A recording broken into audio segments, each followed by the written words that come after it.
Welcome, everyone.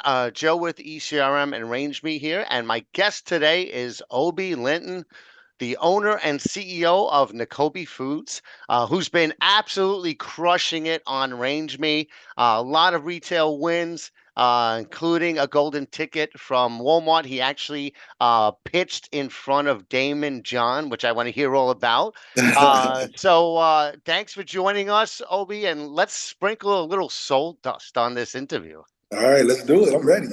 All right. Well, I want to start going a little way back because you have a very interesting and colorful history. And I want to kind of talk about your evolution and how you ended up where you are. Um, you started with law enforcement. Yeah, So, believe it or not, I actually did. yeah, I, tell us a little bit about that. yeah, so I started in law enforcement 2002 Mhm. for the city of Baltimore. I had the pleasure and honor of being a detective for the police department, and it was a great career. I learned a lot, especially how to read people and how to deal with conflict resolution and all that good stuff. So Yep. I was able to elevate in the department pretty well, and I learned a lot. It was a great experience from my perspective on developing who I am now. I think you hit on a really great point. The fact that Uh, we've talked about this before. I have a lot of friends that were in the NYPD back in the 80s, Yeah. 90s, and they're all retired now, but I'm still friends with them. But the people part of the Yeah, business, right? You're thrust in a lot of situations, both good and bad. yeah, absolutely. And I would imagine you really, really learn a lot about handling people of all kinds of people and all types of personalities when you're a cop. Yeah, absolutely. I mean, conflict resolution is one of the most important aspects of law enforcement. Being able to deal with a situation that, in most people would find completely irate, you have to have a level head. And most situations, law enforcement officers are able to accomplish those things. Being able to convert that into retail, a person saying no is conflict resolution. I have to learn how to. You got to learn how to deal with it. You Yes. know? Yep. So to be able to just deal with people, different types of people, all different types of nationalities and cultures, this is something we learned, especially in Baltimore, and it allowed myself, who I actually grew up in a more urban area, Hmm. to be honest. So it taught myself a little bit more about other different people and different races of people, all types of things. So I learned a lot. It was a wonderful experience in law enforcement, just to learn the different aspects of things and learn it hands on. So Hmm. it worked. It worked well. Yep. Yep. And then what led to the transition from law enforcement to food? Because before launched your brand, you had a restaurant. Yeah, absolutely. So it was a while back. I think it was in 2007 or so. Mhm. The entrepreneur bug is a dangerous thing. I've always had it. I've started business and sold businesses my whole young life. I had an exterminating company. I had this kind of company, all types of things. So when I got into law enforcement, it was a wonderful career change, but I just could not shake the idea of creating something. Mhm. And that's what kind of happened. I try to use that energy in law enforcement, but there was a cap, there was a ceiling to the things I can do Mhm. and the creativity. The freedom of being able to be creative is what made me want to be an entrepreneur. Mhm. To be able to create something, make it real, and then give it to someone, and they tell you about it, and then Yep. they like it. So yeah, it was a easy transition. Something I wasn't receiving in other parts of my life. I wanted to create, and Mhm. that's why I became an entrepreneur all the way in. Yep. And it's all on you, right? It's Yeah. the buck stops with you. So there's a certain freedom in that. There's also a lot of stress in that Oh too. yeah. But I'm guessing the background in law enforcement, you can handle stress pretty well. Yeah, absolutely. This is a different type of stress, for sure. But like you mentioned, I have been responsible for my own financial well-being for 15 years. It's something I'm happy about. But the amount of stress that comes with the understanding that the next 6 months is all on you, the next year is all on you, your future is all on you, it's all on you. It's a different type of stress.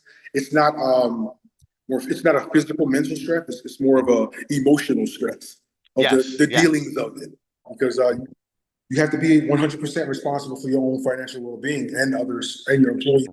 and everything. The business is really on you. Thankfully, I'm a great partner, but that does pull 50% of the stress, but the 50% is there. But law enforcement definitely helped me cope with those things. And Mhm. understand, especially the things I've seen, it's not that serious. You just keep moving forward, onward or upward. Yeah, and my friends that are in law enforcement, one thing that they told me is that they learned early on not to internalize it, not to take a bad day home. If they were, it's like 10 minutes ago, this guy was actually trying to punch him in the face. Yeah. And then afterwards, he's calm. And then, someone would ask him, why aren't you still? It's like, well, it's done. It's like, I did what I had to do. It's done. I'm not going to carry that with me. Yeah, it was. I tell you what, in the beginning of my career, I was trying to figure out how do you decipher the difference between, home and elsewhere. Like it starts to blend, the ideas of it. And there's really no actual teaching for it. You just kind of Hmm. develop the understanding that it's time to go home. I love the fact that I used to have a good long commute, like an hour commute. So I literally like drove the stress away. Yeah. Yeah. Yeah. Actually, that's probably actually helped you. Yeah, absolutely. The opportunity to just kind of decompress a little bit because Yep. Baltimore is high impact, it's high intensity. I didn't Yes. expect that when I went there. I got tricked into going there kind of. We saw the Baltimore Harbor. That's the only thing I saw when we went there. Being and once we got signed up, we said, okay, let's go to the other Baltimore. Oh yeah. And Oh yeah. but I love Baltimore. I love the city. I love the department. Mhm. We look forward to growing our brand there as well. Yeah, well, so how, now you made the transition and you first got into food with a restaurant, Yes. right? What kind of restaurant was that? So yeah, we started a food truck actually. The first thing we did, Food? Okay. it was kind of like basically what happened was I was in a very popular burrito restaurant, and I was in this very popular burrito restaurant, and it's a good restaurant, but I was like, I think I can make this a little better than this. I don't know, maybe I don't know, maybe I should give it a try. And we started thinking about it, playing around with some recipes, and then when we got to a point where I was sitting in that same restaurant again, ordering their food, and I just counted the people in the line. This is a true story. I counted the people in the line, and I was like, "Oh, it's lunchtime. It's like 300 people in and out of this place every day. It's really fast." Just the entrepreneurial spirit took over, and that night, me and Nicole talked, and 2 weeks later, I was gone. Wow. But that's how it happens. It's like, you see an opportunity and you went after it. Yeah, we did, and that was a big mistake. So it was a burrito food truck that you started off with? Yep, our company was called Soul Burrito. Uh, Okay. we were very popular in the area. We had multiple trucks, restaurants. Hmm. It was an unbelievable experience to see the public from that aspect. Hmm. I've always been the public outside of Yeah. law enforcement. So being the public, I could see how I want to be treated, all those different things. Hmm. When we actually did the restaurant or the food truck, I would say, to deal with the public, it felt so much better. Hmm. Deal with them. When you're in law enforcement, every person you meet almost every day is having a horrible day. Yeah. It's basically their worst, almost probably the worst day of their life. Is Hmm. what they think it is. When I talk to people now, every day I talk to them is generally a good conversation. It's fun. Hmm. Talking about food, why not? Let's go. And you're not locking them up, Yeah, you're feeding them. yeah. So, We're not wrestling on the ground, nothing like that. Just eating food. It mhm. worked out great. Yeah. Yeah, a little different perspective. So you had the food truck. How long did you have the food truck business, and when and why did you transition to launching your own brand? So we had the food truck business for 15 years. Wow. We had multiple trucks, multiple restaurants, had a whole bunch of transitions, figuring it out. But the food truck was always reliable, financially reliable. What happened was right before COVID, actually, I wanted to find a new line of income. Hmm. And I wanted to be in food, obviously, but I wanted to be where we didn't have to be there Hmm. to make money when we were somewhere else and let the reputation that we built for 15 years do the talking. So we started Soul Burrito. We threw it into a major grocery store. We started doing frozen burritos. We started doing the rice, different things like that. Just kind of what we were doing and used to. and then COVID happened. Hmm. And when that happened, Food service. Yep. it was crazy. I mean, obviously, everybody knows it was insane. But from the retail and restaurant side, we didn't really know where does that put us? Hmm. Our business skyrocketed.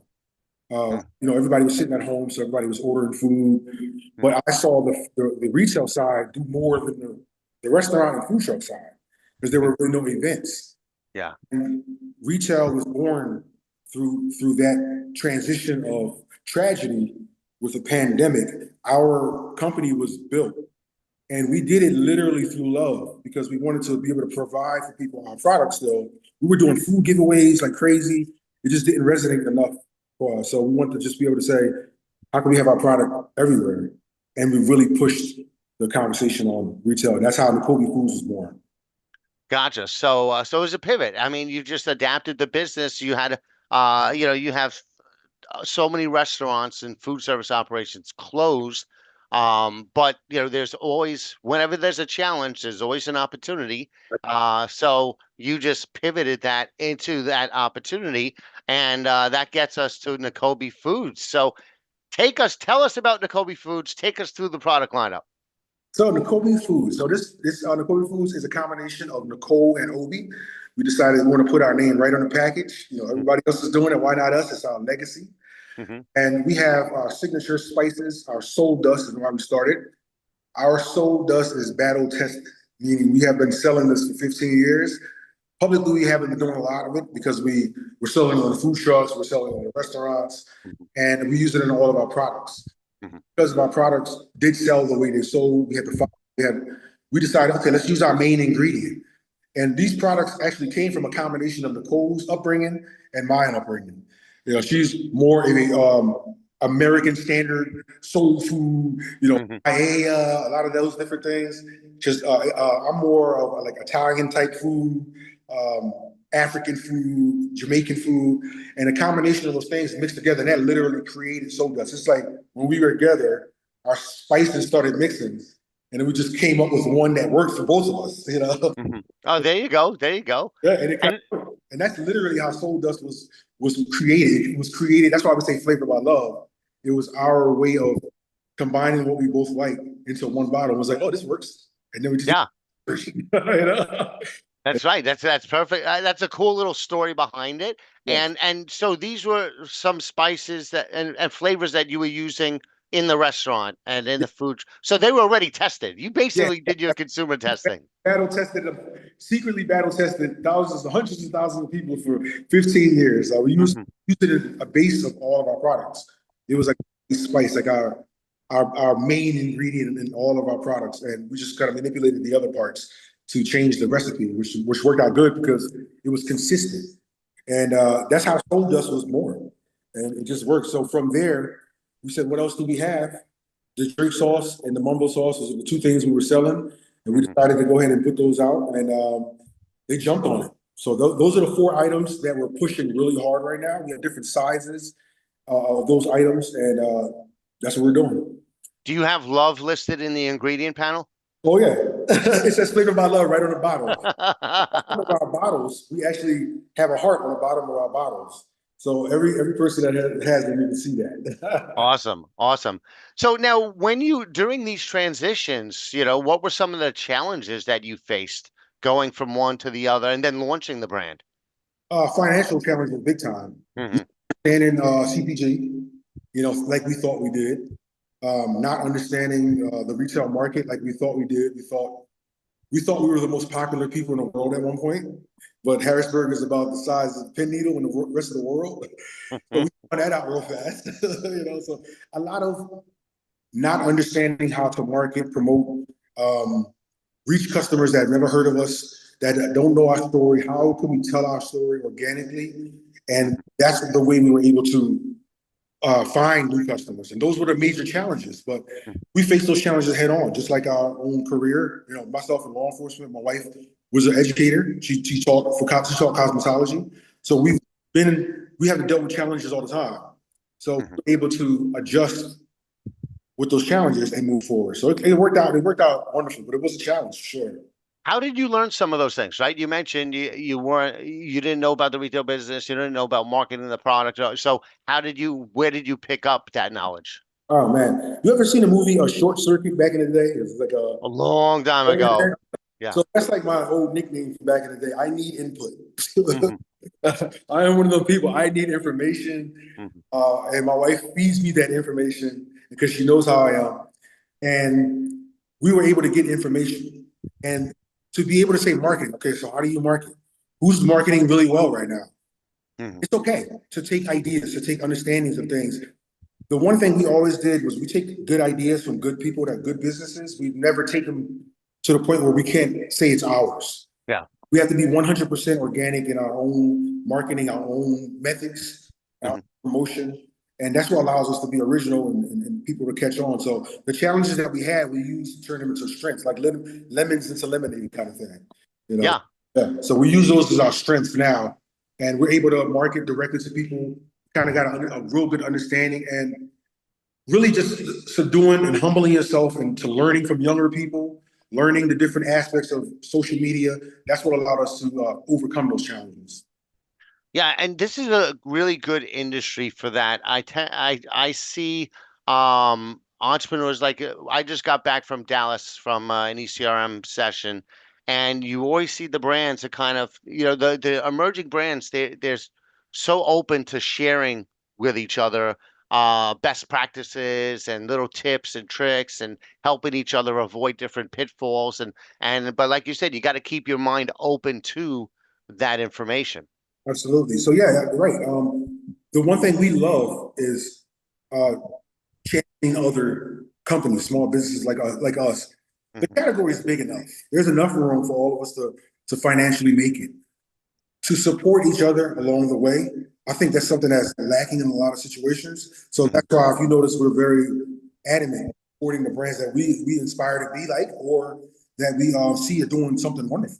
You know, Yep. like we like good company. Yeah, Yeah. love good company. Why not? Everybody's not your competitor. You know, Hmm. we love to be able to champion some of the brands that are out there that we see and we look up to, and we inspire to do some of the things that we're doing. So that is what's lacking in the CPG, I believe, and I think Hmm. a lot more of it happening now. Let's all win. That's the idea. Yeah, and a little competition is good. A good competitor makes everybody rise, Oh yeah. you know? And you know what? We'll do videos and we'll see other, like some of the other channels do the videos. I'm like, oh, that's a good one. Oh, Hey, that's a good one right there. And then you know what, Joe, they might not even be competing with me, but as yeah. I need input. So in my mind, that's the competition that I have. Yeah, that's how I learned too. I mean, I learned, how to put together my stuff from other people and it's not copying, you're learning. It's you learn to take a little bit from there, a little bit from there, a little bit from there, put a little sprinkle your own soul dust on it There you and go. and you're good to go. So so now you're like a RangeMe power user. I mean, you've had a lot of success. You use the hell out of the platform. Tell us a little bit about take us through some of the wins that you've had on RangeMe. I mean, I'll go with what I'll consider the most life changing. It was an open call. Hmm. So I love this topic because I don't think people understand the aspect of what RangeMe really has to offer. And I always tell people I'm not getting paid to say this. I'll say that for the video. The truth is, it's a platform that's available. It's in this place called the internet. Large retailers apply all their information there. They say, hey, find us the best what you have. We're going to give you a place where they can connect direct to us. Let's remove all the fluff. Let's give them an opportunity. Us retailers, suppliers. I'm sorry, suppliers. We apply. You do the work. Now the problem is we apply and we just sit back and say, all right, I did it. I don't work like that. We don't work like that. Before we apply to a location, I just had a great conversation with another CPG founder. Before we apply to a retail location, we need to know everything about that location. The family that started the business, the community that during the time of the business, anything that the goals and values, the key points that the company has, and then you talk about what kind of products do they have. Spend the money on big companies that give you detailed information about what's selling in the area. And then you can do some hunting. You category managers, you got to look up what do they like? What do these category managers? What kind of products have they brought in last year? You know, how did that product do? Is that product still there? These are the things you have to investigate. You have to create basically a police report. That's kind of what I do. I create an entire report before I go to court. And going to court is going to RangeMe.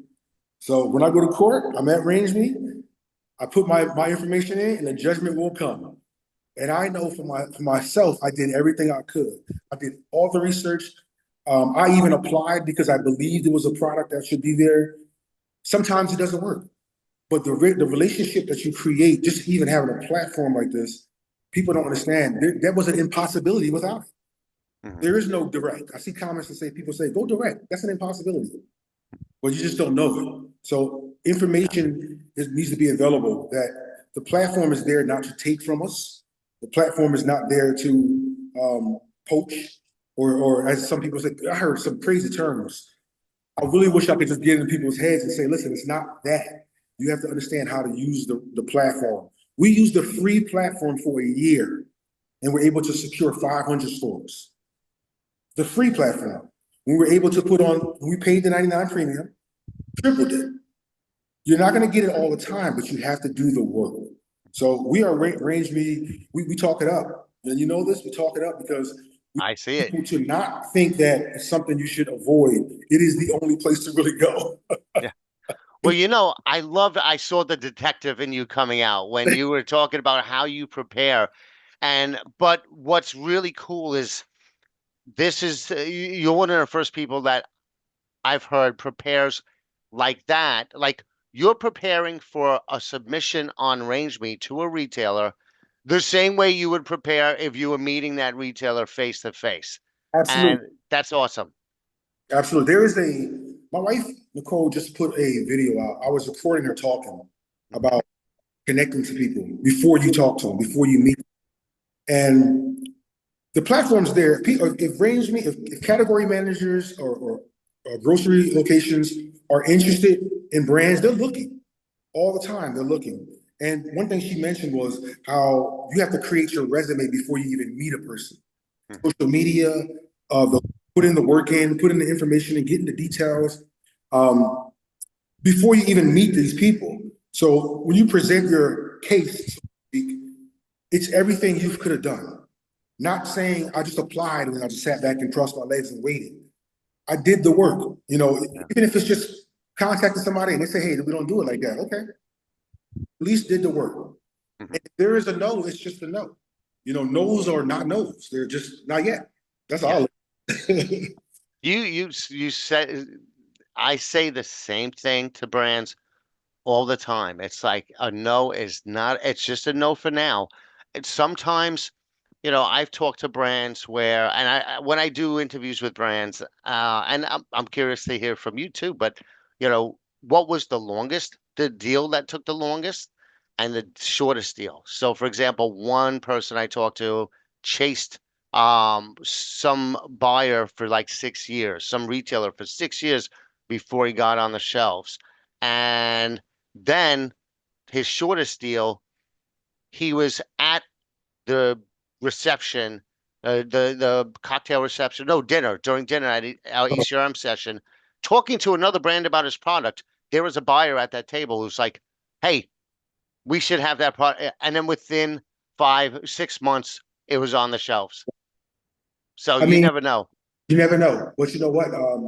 Preparing is why that if that conversation wasn't happening in the first place with that other buyer wouldn't even know he existed.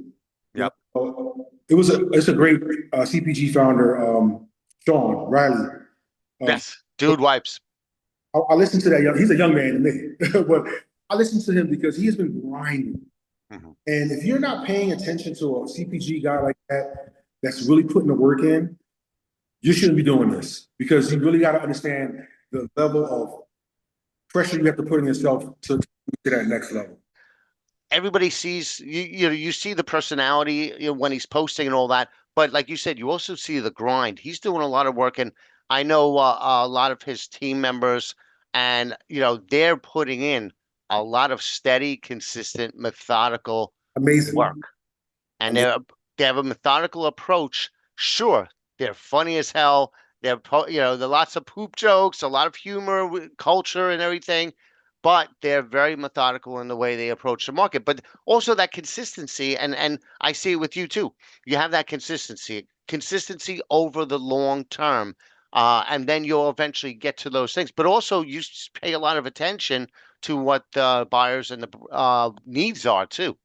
Yeah, absolutely. I mean, these platforms are there for a reason, to be able to keep professionals, and that's what I utilize LinkedIn for, to build relationships, Mhm. professional relationships, um, and to be able to connect to people that with like-minded individuals who are doing the things that we're doing. And Mhm. to be able to do that is the most important thing, to step ahead and understand the buyer, understand the brand, understand what they're looking for. That's the easiest way to go about it. So when I see somebody like Sean or Luke from Fire Department Coffee, Yep. even my boy Joe who's doing his thing and with Folicious, these are people that are just pushing the drive. Now, granted, they have amazing teams behind them. I know Mhm. Joe definitely has an amazing wife that's pushing his business, and Luke, his guys. I mean, it's amazing what they're doing. But these are the Yep. things you're supposed to be surrounding yourselves around. These, Yeah, and they started small. They that's, started small. I've interviewed, believe it or not, I've interviewed each one of them. Joe Truesdale, Luke Schneider. I haven't interviewed Sean, but I've interviewed Mark yeah, Compombosis from Dude Wipes. And yeah, and again, like you said, they and a lot of them they started small. I remember when I talked to Luke and he was in like 8 Meyer stores, and mm, that's it.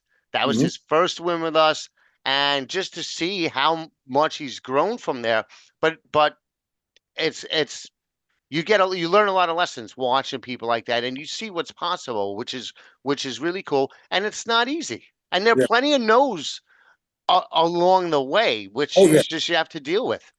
I mean, honestly, like we're only winning 15-20%. I mean, but those numbers are huge. Yeah. I mean, it's huge. I mean, we're applying a lot. It's a lot of opportunity out there, especially like obscure locations that are not normal. Like a grocery store is a grocery store, Hmm. but then you guys have all types of different items that pop up or locations that pop up that I can put my product in and go apply to those. Like we just did a Temu one, and we just got approved, and that's going to be wonderful. That's a whole nother base of Yeah. business. And to go back, Joe, I wanted to make sure I touched on your question about the length of time. We had amazing success already with RangeMe. We chased down Price Right, of all places, Price Right from Wakefern, for about 3 years, 4 years actually. I think before I even started Nicobi Foods, we were chasing them down from Sobrio because they're our local store. Mhm. It's a store in a community where it needs good product. They need good product, and I felt like that was one of the first stores we wanted to kind of pursue at the time. But I chased those guys forever. Applied multiple times, multiple no's. They didn't know who we were. And last year at the Wakefern Summit, Yes. that you guys just put up actually this year. I'm actually doing it again this year. I want Mhm. to apply again. We got accepted and had the call. But here's the fun part. It was for ShopRite. And we didn't even get into ShopRite at the time. What we did was build a relationship with Wakefern, Mhm. which allowed us to build a relationship with Price Right. They have all those banners. Yeah. Exactly. So we were able to get into Price Right. And now we are in talks already with ShopRite. The process is the process. So I'm looking forward to doing the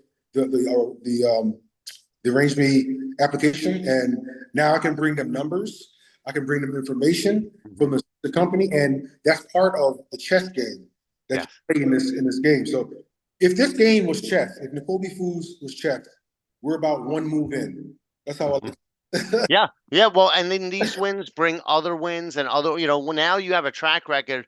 It's not like you're going in cold and they Exactly. don't know who you are anymore. Now Right. they know who you are. They see your products, right? So you have Walmart, you have, you got into the Wake Ferns.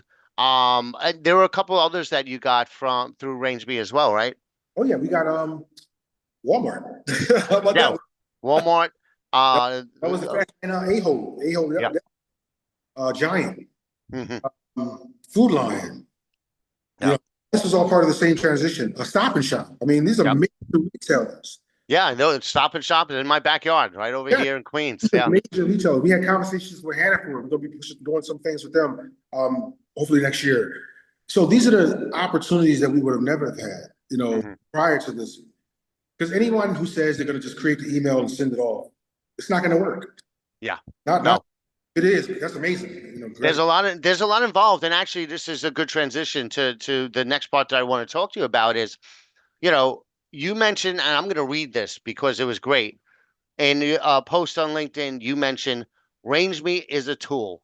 You have to understand how to work the platform, use the database, and come prepared.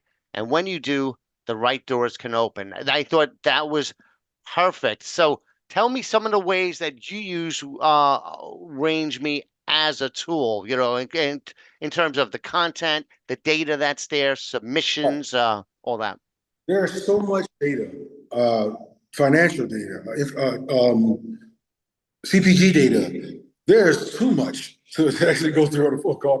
It's all in one place. Utilizing ECRM, go the show in Dallas. These are Mhm. these are different shows that are affordable, first of all, to be able to go to, and the opportunities are there. So to use all the different algorithms and all the different analytics that are on RangeMe to progressively move you forward, to reach out to a company or reach out to a Mhm. retailer, I would have to check the data first. You got to check the. Yeah. Once you get the data, you understand what they're looking for, what they're in the market for, what type of products they're interested in, what is the interest in that area, all those different things. RangeMe provides a lot of that information. Mhm. So we just use every aspect of it, and we have not used 50% of it as well. We're Mhm. looking forward to the different things that the platform is adding, and we're you guys just added. I think when you get insurance, like it's Yep. different things you can get from RangeMe. Like I'm looking at that because if you have if I have a relationship with you and it's working great and I'm doing the things that I want to do, if you offer something else, just like us have, as a supplier, I want more of it. I want to Yeah. see what else Range has to offer. I want to see what else has to offer because I trust the brand, I trust the product, just like us. So this is the feeling that I have. So I'm already questioning my own current situation with my insurance. I'm like, let me see what they have, because of the relationship I have with RangeMe. So Mhm. these are the things this is the work that I mentioned that you asked me about, that this is how I utilize the brand. I utilize Mhm. the platform. It's a perfect platform if you use it right.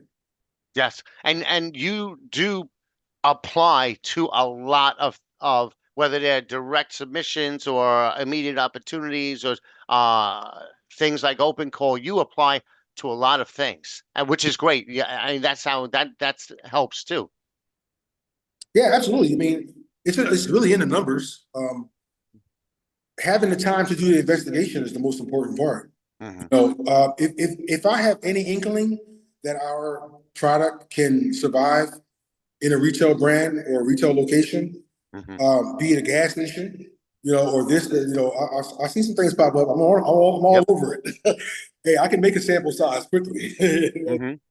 These are opportunities, and that's another thing. The platform provides opportunities you didn't know existed. Hmm. So if I'm watching the platform and I see, let's say, I believe Love just popped up. Hmm. Um, they have thousands of locations, hundreds of locations. What type of product? How can I put my product in that location? I might not even do it this year, but as a Hmm. CPG founder, I can think about different things, Yeah. different categories, different aspects. A quick grab jerk sauce might be good. When a trucker's Yeah. driving and he wants to get a little hot sauce right there, Yeah. it's available. A quick drive, some soul dust in a little container might work out for somebody, So Yeah. it expands our brand ideas and the concepts because of the platform. If the platform didn't exist, I probably wouldn't have even looked in that category or that. That's a great point, actually. It's you're being exposed to these other channels, other retail channels you may not have thought of before, but that you can create custom solutions for, Yes, which is absolutely. really cool. Yeah, I mean, it really takes your whole business to another aspect. If I'm on the platform and I'm looking around, I'm doing my thing, and let's say my wife, Nicole, has been in cosmetology forever, right? She's an entrepreneur. She knows people in cosmetology. She'll reach out to other people and say, "Hey, you need to get your product, shelf ready. Here's a Hmm. and she'll tell people about the product or the platform that don't even know it exists. You know, as an entrepreneur, you never know. I have Yeah. I have hair. You never know. You know, so Yeah. as an entrepreneur, it already creates new avenues of possibilities. You know, within your Yeah. business or anything you're maybe even thinking about doing. So Yeah, and you have independent retailers on there. A good friend of mine in my neighborhood, I'm always trying to get my neighborhood retailers onto yeah, RangeMe. So she has a beauty salon. She specializes in hair, but she's got 3 retail shelves. So she used RangeMe to source a lot of products. So she's launching a new location in September, and we did a product discovery campaign for her. And so she ended up like requesting samples from 80 different beauty brands, and she's going to put a lot of them on the shelves. So there's those are other opportunities. Not there's plenty of others besides the large retailers. This is a good way to get some of the independent, smaller, community-based retailers as well that you wouldn't see at necessarily at a trade show or ECRM. and now they have access to viral or popular items that are across the country, and they have it through the platform. Hmm. So I mean, it's so many different ways there to be able to have a platform that you can create a business based off the platform. That Hmm. if RangeMe is offering tons of opportunity for soaps, I might start thinking about having a secondary business with soap because there's always so many opportunities. Yeah. Sleepy categories that always pop up on RangeMe. These are categories that, like let's say the young entrepreneur right now, Dakota, with Mm. dog sauce. He's a winner. Yeah. No, that's a sleepy category kind of. He's going to be Hmm. amazing. You know, I had a conversation with him last week about RangeMe. He's so excited to really push his brand on RangeMe, and that's what I wanted because when I have a conversation with him, I met him in Walmart, as a matter of fact, an open call. He was like, "Hey man, how you getting into all these? How you getting into all these stores so fast?" I was like, "Just RangeMe." Well, it's slow, and then boom, Yeah, right? Once you got the momentum, and you have the momentum, and momentum. yeah, what I wanted to ask you about, right? Because a lot of these range me opportunities, they're tied into either in-person or virtual meetings through the ECRM platform. I want to talk to you about your pitch, right? You pitched in front of Damon John. Oh yeah. So tell me about that experience, and then also, your approach to pitching to buyers when you get face to face with them. And I know you part of it is research. You do a ton of that, but yeah, how is the Damon John pitch? So yeah, again, I got to touch on it with the research.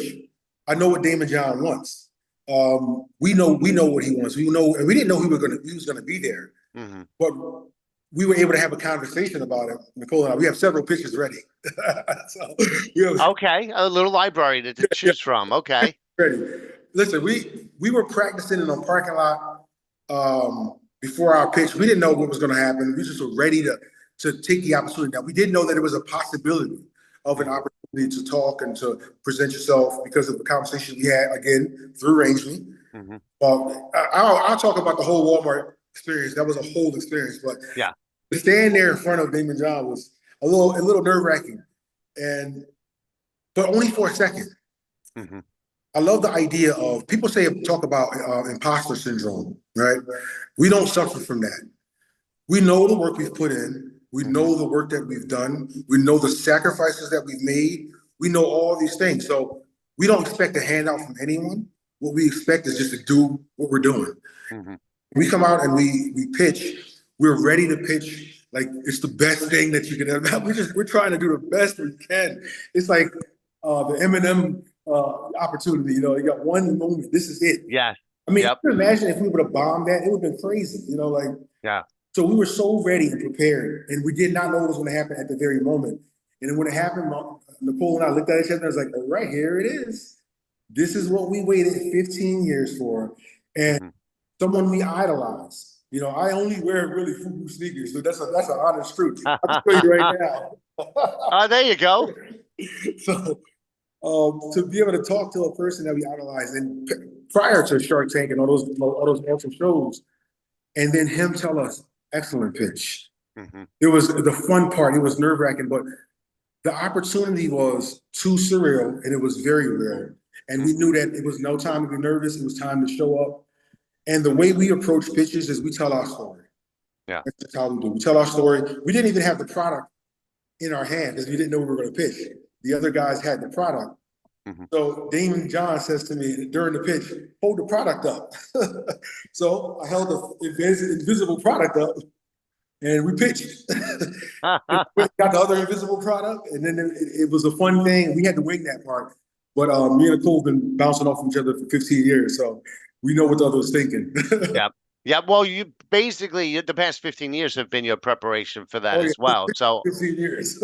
yeah. And you have a real true belief in your products. So that comes through directly. So, but yeah, so, when love the fact that you have several versions of pitches, because so depending on who, I think that's really important. We tell people, have your elevator pitch, right? If you only got 30 seconds with someone, you bump into them, whatever, what do you do? Blah, blah, blah. Elevator. Have the 10 minutes, have the 20 minutes, a lot of discussion. Especially in like when you do the meetings with the buyers through the ECRM platform or in person, you want that to leave room for discussion too. Yes, absolutely. You wanna. I'll tell you a good example. When I did the ECRM pitch with let's say Wakefern, that was a good. Because it was like I really wanted to get in this location. Price right, shop right. This is where I grew up. I grew up in Jersey, so this Hmm. place, like to be able to go into the store would be surreal. It's to be Yeah. crazy. So I knew that. So I wanted to tell him my story of growing up near the shop right and the feelings that we had when I went there. And it was the good story. I had That's priceless. Doing it that way. Like, so it felt good. I felt really confident and to be able to just to talk to him and feel organic. And just we didn't really talk about the product until about a minute in, 2 minutes in. You only got a little bit of time, so you want to leave that 15 minutes. I try to get through it quick because I'd mhm, rather have a conversation about the product than force feed it down your throat. Hey, I mhm, have this, I have that, I have this, I have that.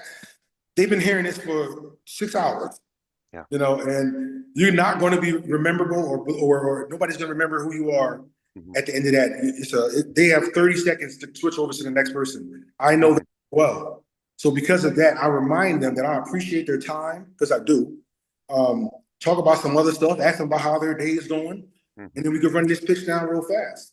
And by the end of the conversation, they can actually talk to a CPG owner who's a person who's not mhm. shoving something in their throat, who really wants to put their product in the store, and hopefully we'll get an opportunity. So that's kind of what we do when we talk to people. We want to just create a longing, lasting conversation. I don't want to rub off on anybody in a negative Mhm. way because that's not who we are. We just want to rub off on them in the way we are, organic, personable. That's what we do.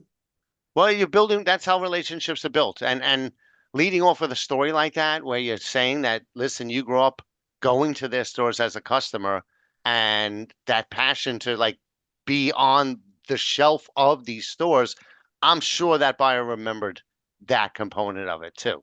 Absolutely. And we had that conversation months later. They reminded me that. And Yep. I was, wow, all the work you put in, sometimes you don't know if it's working or not. But when you hear something from a person that spoke to 60 people that day, high in Hmm. type situation, he says, hey, I remember you mentioned that you grew up in, wow, my work, it paid off. So, Yes. and that's the confidence you build. And that's why we have the confidence to not feel like imposters. We feel like we understand why we're doing what we're doing. And Hmm. we do it with love, we do it organic. And even through our businesses, we do it with community first. And that's the best way for us. It's not about just the money, Hmm. it's about more than that. And as we build our brand, we also build our initiatives always.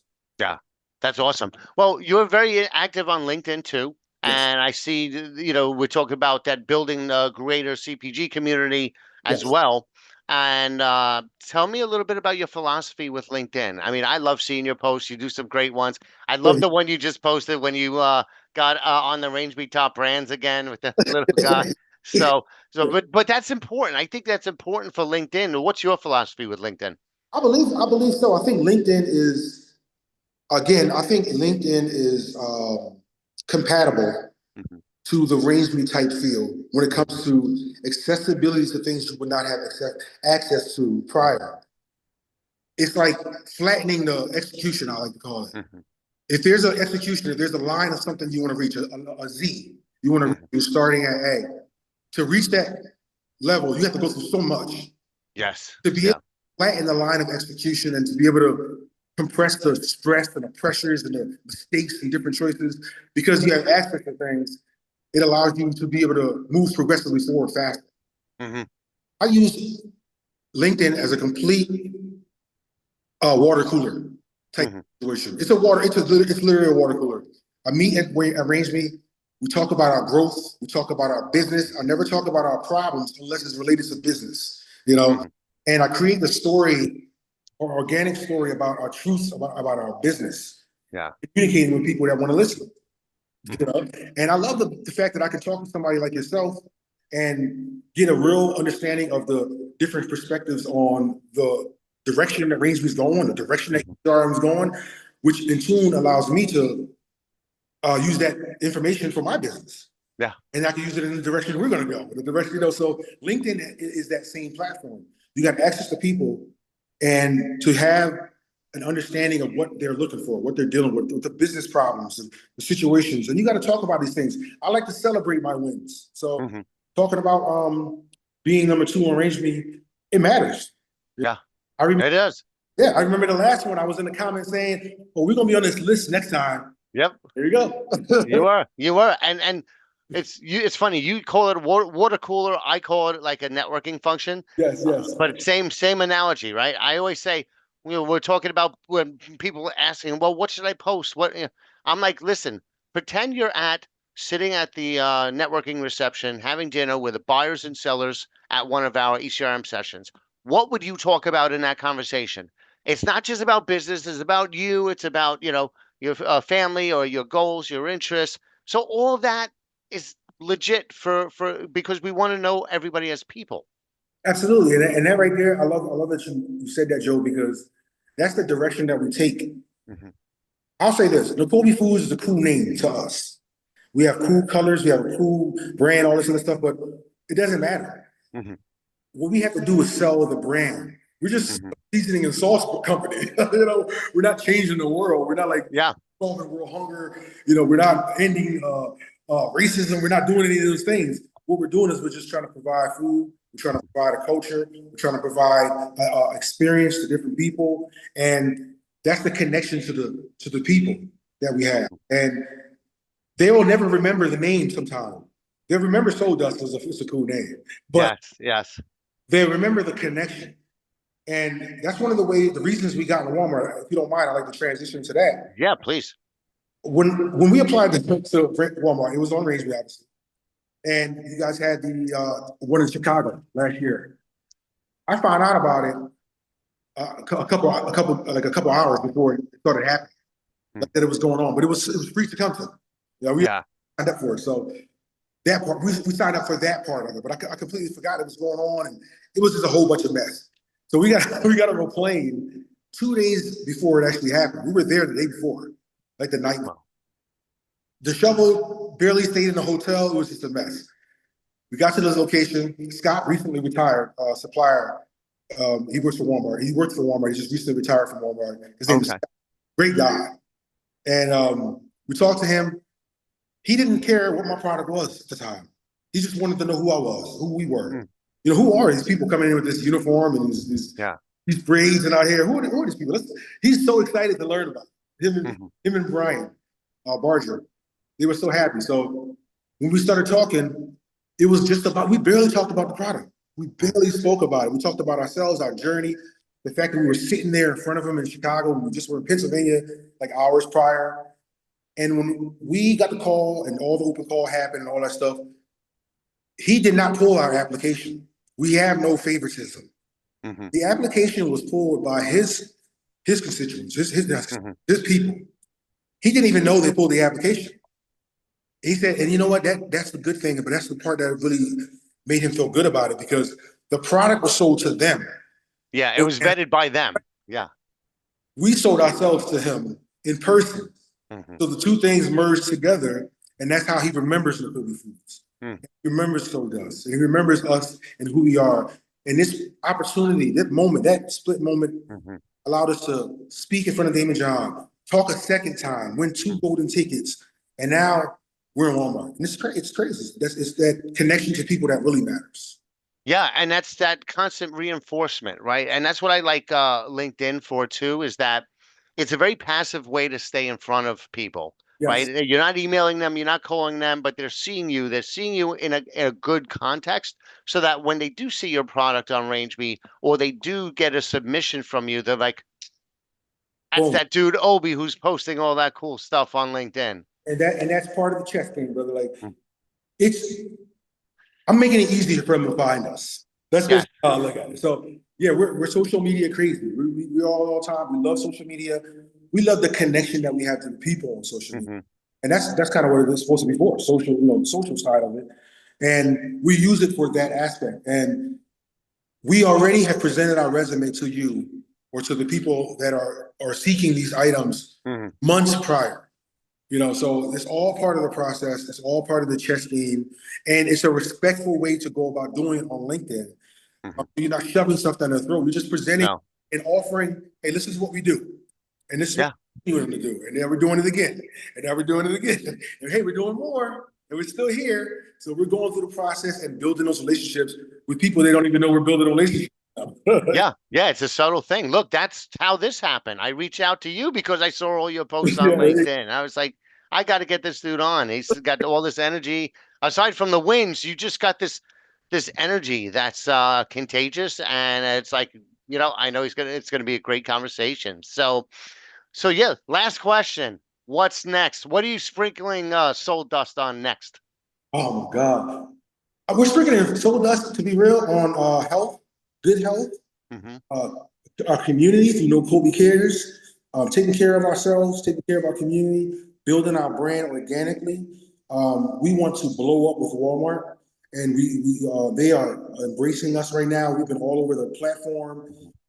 We're in a lot of their promotional material, and they trust us, and that's an honor. You know, this story of Walmart is just I love it. I love the story of it. It is. It's a great story. You want to talk about Nicobi Cares a little bit? Absolutely. Yeah, let's let everybody know about that. Yeah, so yeah, we're building it through a community and through Nicobi Cares. Nicobi Cares is our initiative organization. Nicole is the CEO of Nicobi Cares. Organically, she's been doing it for 16 years already. Quietly, Hmm. basically, she's been donating and giving back and raising funds for people, and nobody really knows. She doesn't really like the whole in your face thing. She's more of a worker. You're the front man, right? I'm a guy that runs my mouth, and she makes sure I don't say the wrong things. So we There kind you go. of, if it was up to me, we'd be probably broke because I would have tried to do this and do that. Like I go out and try to make the money, and she makes sure we keep the money. Keep that. That's a crucial second part of that equation. So Nicobi Cares is an initiative that I use that same energy when she wants to do initiatives and for the community. I use my connection to social media and all the different things. And she can do all those things as well, but Hmm. her connection to the community is far wider than mine. She knows people all over. And Hmm. her ability to communicate, find out what's going on in the community, what do people need, and then connect those things with our business. I don't know how she does it, to be honest. So that's something you should probably talk to her about to really push. She pushes Nicobi Cares. Even this weekend, we're doing a huge book bag giveaway with Giant. They asked us to come out, and it's Saturday. We do a massive book bag giveaway. We do it every year with them. She does hygiene drives all the time, and these are the things that she does and we do through Nicobi Cares because we want the success with Nicobi Foods to be parallel to the other things that are going on in our life. Hmm. Even our own little blog, the Nicobi Life things. Me, I lost 80 pounds That's awesome. eating my own product. And I haven't. This is an accomplishment I love talking about. I haven't used salt in my food in almost 8 or 9 months. Hmm. Like I use my own product. It doesn't need salt. Yeah. My product is flavorful. I don't, it's just amazing. So I'm not only what is the president, I'm also a client. Yep. Yep. So to be able to use that and progressively move forward and grow Nicobi Foods, grow Nicobi Cares, live our life the way we want to live, and treat people well along the way is what's next for Nicobi Foods. Awesome. Well, listen, I love what you're doing. Congratulations on all your success. And I look forward to one day finally getting together with you in person at one of these That's, things, that is the craziest thing that we haven't met in person. right? I know it feels like I know you for years already. Oh, Well, listen, thanks for joining us. And again, congratulations on everything. thank you. It is an honor to talk to you, and I appreciate you, brother.